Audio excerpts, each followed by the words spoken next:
it just seems to be in the webcomic community, everybody has had their ideas since they were teenagers.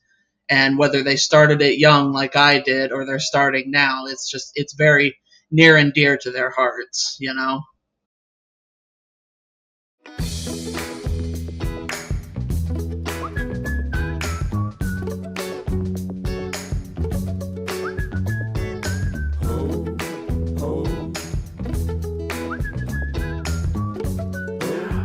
Welcome to Storycomic Presents, where we interview amazing storytellers and artists. This is episode 455. I'm your host, Barney Smith of Storycomic.com, and we're excited to have with us the internationally acclaimed and highly talented Vermont author and illustrator, Kristin Laflin. Kristin. So I've known you 5 years, maybe? Has it been? Yeah, it's been a while. It's been 5 years. And one of the things that just immediately drew me to you was your expansive work you've done to your title book. Pronounce it for me. Well, I'm an American, so I'm probably mispronouncing it horribly, but I just say Kuro Shouri. Okay. So Kuro Shouri, and what does that translate into? Is that Dark Conquest? Okay. All right. Well, so bear in mind we were 13 when we came up with it, so. So Kuro Shouri has been with you for 20 years. Has it been 20 years now? Yeah, since I put up the first page. And back in 2005. Wow. And so talk to us a little bit. How many pages is Kuro Shouri at now? Yeah, so I believe as of this Friday, it'll be 1,400 pages. Wow. And you put out basically, is it like 3 pages a week or is it 2 pages a week? I put out 1 page a week because I have an arm injury and I have to take care of it, but I do my best. Talk us through the fact you've been doing it for 20 years. How has the story evolved since its inception? Yeah, so as I mentioned, we were very young teenagers when we started it, so a lot of it was, it'd be cool, demons. It'd be cool, using magical powers and swords and martial arts and stuff. Whoa, and it's just somewhere along the way the characters developed into these actual human beings, and now they're sort of leading the way, and I'm just kind of trying to keep up with them. And so at what point is there, give people a little bit of background. You mentioned like demons. Give people a little bit of background of what the overall story is.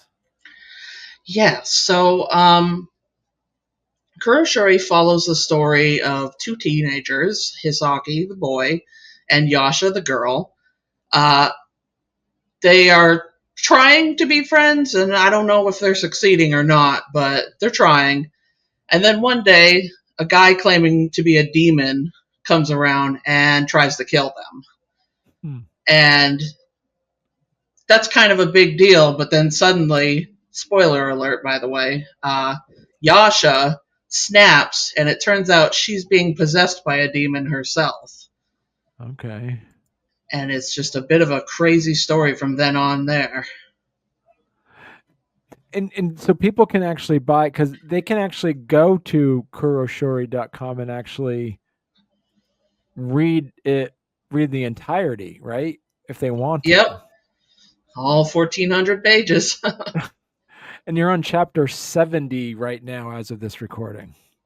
Yes. Oh, and what's interesting is that you've been able to keep this alive, because this is, as we mentioned, this is a 20-year-old comic, and you follow back 20 years ago.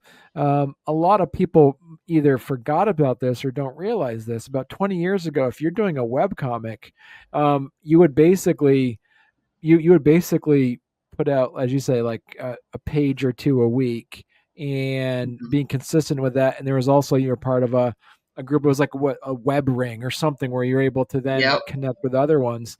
And have you known it over the years, since you started, how many people are still doing it who were started it when you were doing it 20 years ago? Well, not many have kept with it that long.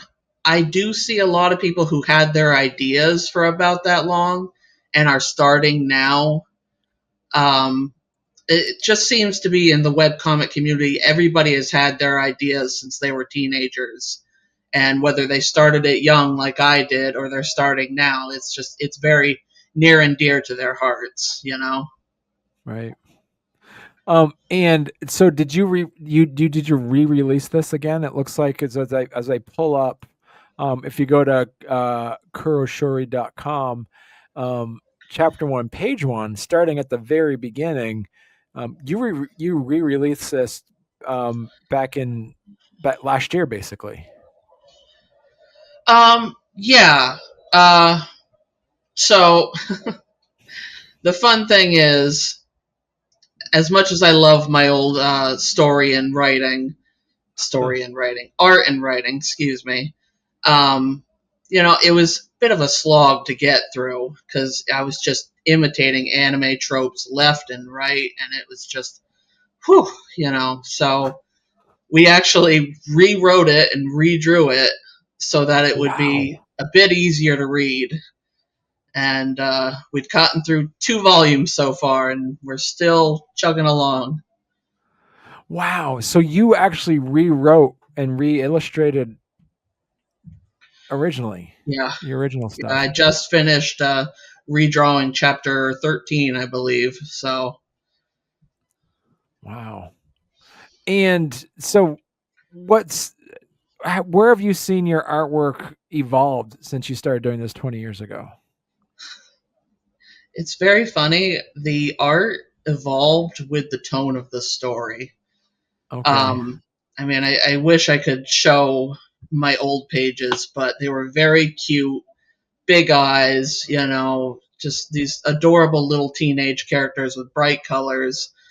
And then somewhere along the way, I got dark and gritty, and so did the story.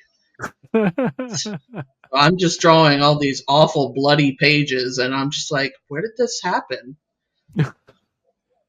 And have you seen your characters evolve and mature as you have grown and matured as well? Yeah, I mean, to be fair, they're still teenagers, so they have a bit more maturing to do. But I've seen them become more fleshed out. I've seen them just become more like people. In the beginning, they really felt 2 dimensional, because it's a comic, haha. But Yeah.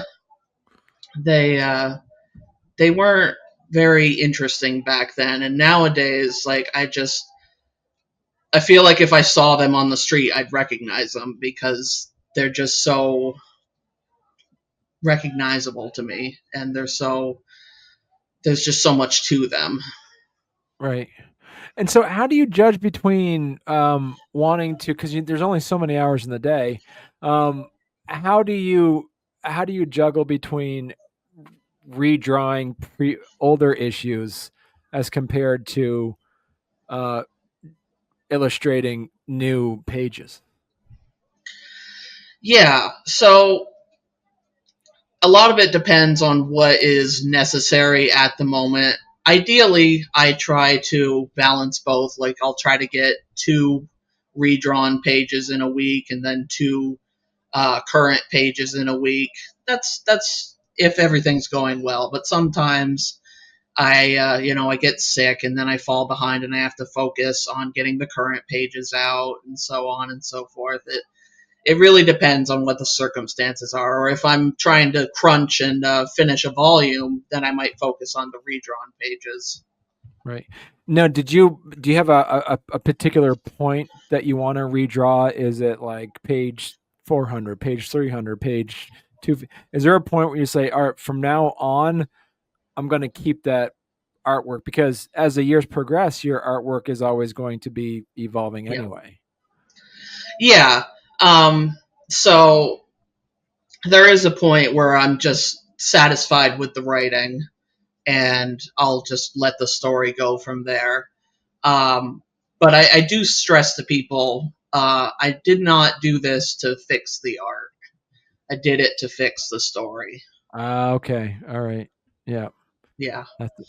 Um, and walk us through the process. Is this utilize Clip Studio Paint? Is that where you use? Yep, that's what I use nowadays.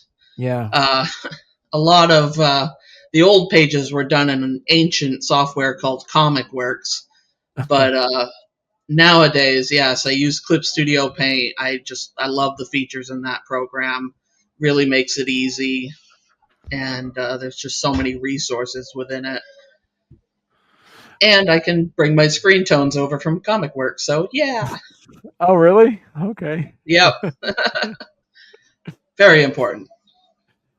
And has there been a point at, putting on your writer's hat for a second here? Was there any point where you actually um, uh, ended up having the main characters go in a direction that you weren't expecting? Oh yeah, we're uh, we're sort of dealing with one right now. We one day, I think this was actually getting close to 10 years ago now. We were like, "Hey man, we got nothing to do in this chapter. We really need some filler just to get from point A to point B." And we're like, "Oh, well, let's just have our characters argue a bit." That started a whole subplot that we're still trying to resolve. Like, we just random filler, and now it's a whole subplot. So Is there a direction, because you have such a large cast of characters? Um, is there a particular character or villain, a hero villain, that you're just haven't figured out how to give them their particular voice, and then has there been any plot points that you've just kind of abandoned because they just weren't going in the direction you were hoping? yeah, we actually abandoned a few arcs because the villains just weren't there. We had this really cool lady villain that was going to be like an information dealer, and then we were like, "What is this? I don't even know. Just get rid of it." And admittedly, we're still struggling a bit with the main villain, which is not a good thing to admit, but he just he's such a particular character and he has so much about him, but he's the big baddie at the end of the line. So it's like, okay, how do we introduce him but also keep him mysterious? And, oh, Hmm. And so what inspired you to stick with it for so long? oh, well, I don't recommend this, by the way, but the what got me going was that I was 15 and I said, Kristin, if you don't finish your first project, you're not a real manga artist. And so I was like, oh man, I better finish it. Do not recommend. It's a very, very bad motivation, but it keeps me going. So when do you have a is it an ongoing series, or do you actually have an end to the story?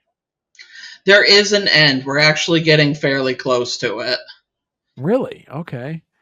Yeah, we're about like 80% done with the story. Wow.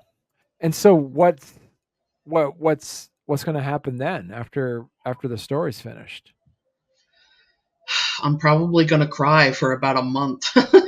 But to be serious, we have comic projects planned for afterward. We've been talking about one on social media. We're thinking about doing a cyberpunk story. it's going to be fun. It's just, going to keep it a bit shorter next time. And so if you're saying you're like 80% done, you're probably looking at then that the series is going to be what, 1,600 pages then? I mean, it's impossible to tell. I keep taking up more and more pages for smaller things. I used to have these tiny little panels and I could fit a whole chapter in like 15 pages, and now I'm just like, 30 pages sounds fine for a whole chapter. Big panels. Let's do it.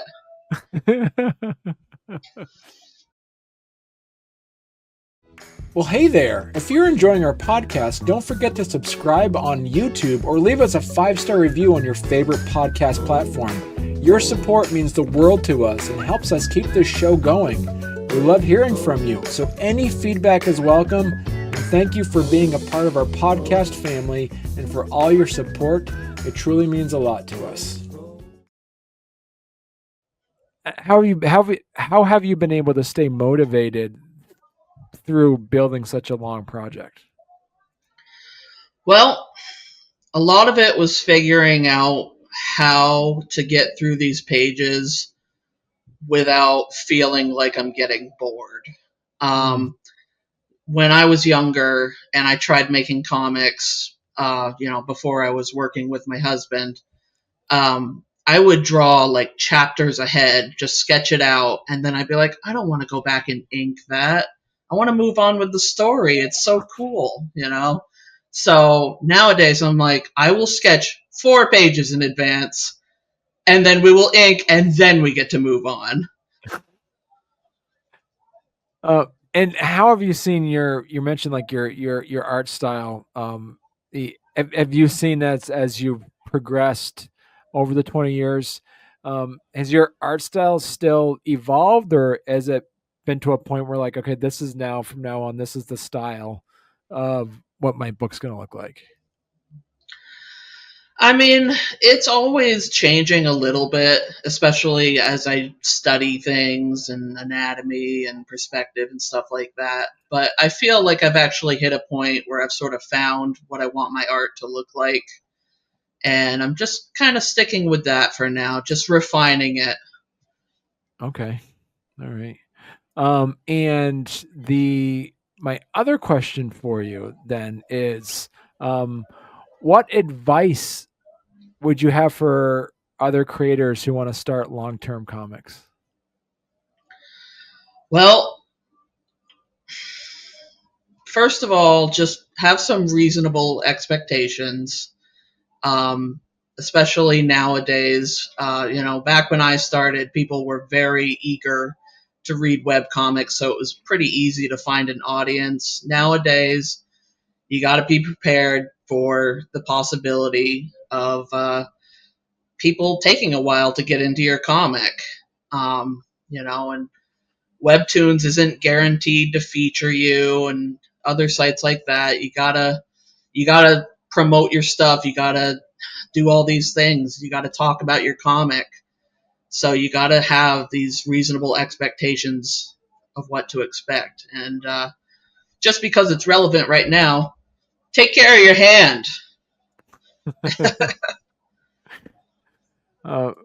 And so as you mentioned too, is that you're going to be working on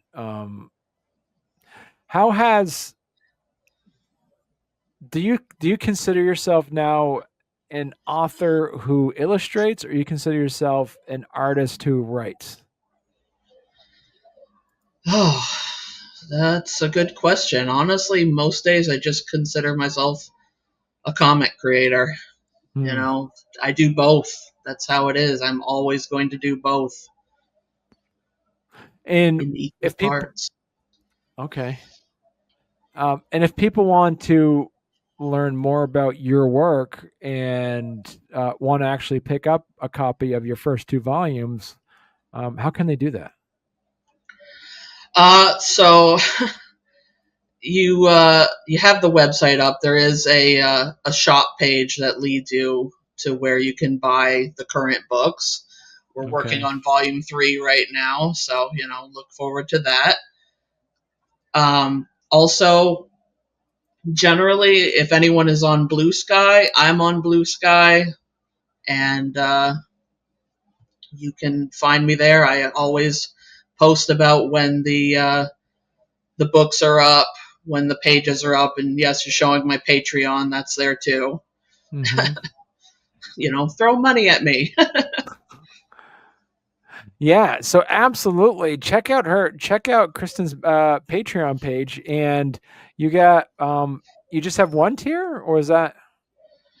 No, we have 3 tiers. I believe Okay. it's the $2 tier for just reading ahead, and the $5 tier for seeing my sketches, and then the $10 tier gets merch.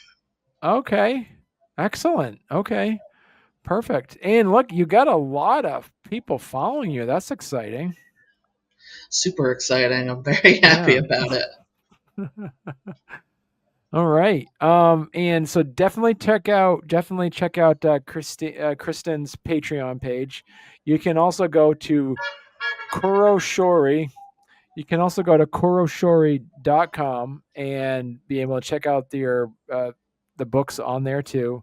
As you mentioned, you are on Patreon, you are on Blue Sky, and also too, reach out to her also if you want to get some artwork done too. They could probably go to Viking Cat Creations just to see your portfolio for other stuff as well.